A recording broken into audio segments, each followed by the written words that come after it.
Hi everyone, I'm Linda, and today I'll show you how to draw stylized portraits in Clip Studio Paint, step by step. We'll start from references, then move on through sketching, base colors, lights, shadows, and finish up with rendering and details. I'll be showing you examples, photos, and GIFs along the way, so let's get started. The first step is choosing a good reference. Not every photo is portrait-friendly. In Clip Studio, I load my reference into the sub-view palette. This makes it easy to draw while seeing the reference.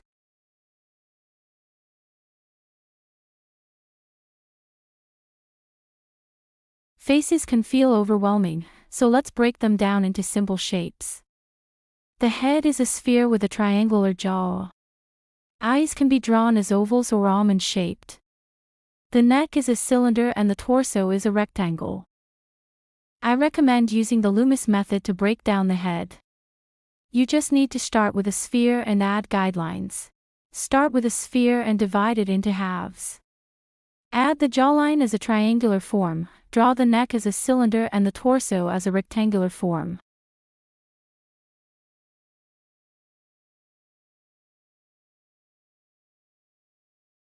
Now you can add some details like the eyes, nose, mouth, and hair.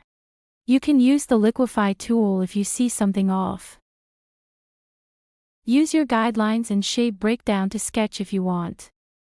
In this way you're focusing on learning the details instead of the structure. Use this when you're at this stage. Once you have the basics of structure and shape breakdown, sketching from observation will become much easier. If you ever struggle with drawing something, always go back to your reference and study what you're struggling with. Before we add color, we need to set up light and shadow. Decide on one main light source. This can be a top light, side light, or bottom light. Alternatively, follow your reference's light source or use a 3D model to guide you. Once chosen, place highlights on the areas facing the light: forehead, nose bridge, cheeks, and chin. Shadows fall opposite, under the chin, eyes, and nose. To practice, try shading a simple ball with different light directions. Once you understand the ball, applying it to the face feels natural.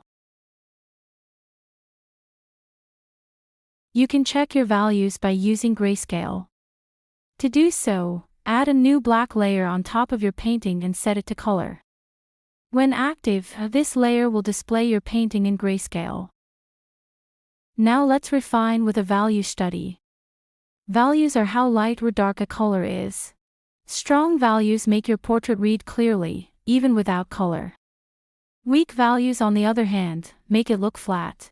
Skin usually follows this pattern. Forehead, nose bridge, and cheekbones are the lightest areas.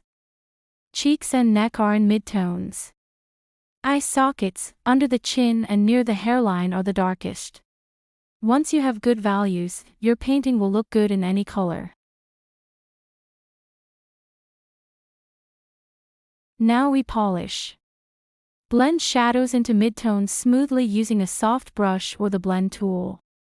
Try to keep some edges sharp, like eyelids, lips, and jawline, to maintain structure.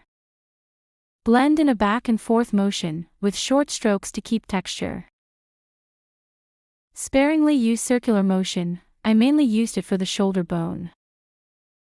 You can now hide the grayscale layer, and continue painting in color.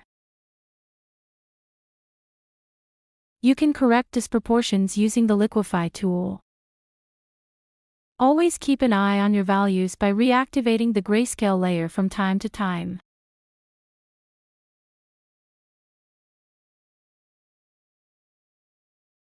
The last step is adding personality with details. You can draw golden earrings or pearly ones. You can add blush using the noise brush and a pink color. Set the layer's opacity to a low value. Here I've also added hair beads and a pearl necklace using a brush that I made. See written tip for the download. Now it's up to you. How do you want to stylize your portrait? Let me know if you found this tutorial useful or if you have any feedback.